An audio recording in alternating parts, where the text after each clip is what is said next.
Viewers, it is very easy for us as a people to take for granted what the decent members of the police force do on a daily basis in their attempts to serve and protect law-abiding Jamaican citizens. The stark reality is that every day they leave their homes and families to go to work, it could be their last day.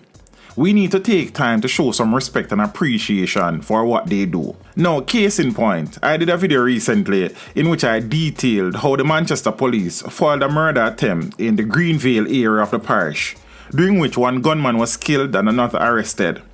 In that video, I mentioned that 2 cops received injury, with one being shot in the chest. Thankfully, he was wearing his ballistic vest. This video shows the policeman grimacing from the impact of the bullet and still being visibly shaken.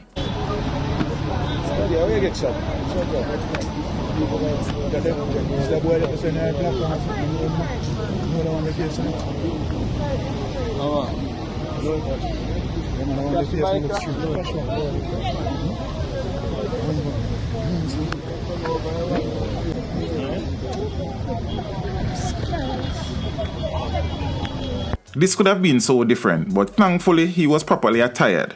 This is a police officer who was trying to prevent another Jamaican from being murdered. This is their reality. This is their world. Sure, there are corrupt officers in the force, and very likely there are too many, but there are also many decent, polite, courteous, and professional members of the Jamaica Constabulary Force. And I want to take this opportunity to express my sincere gratitude for all that they do in executing their vow to serve and to protect. Teach them! Hey yo, hello! Send the message and make it reach them. It's teach them. Right here, Warlord representing.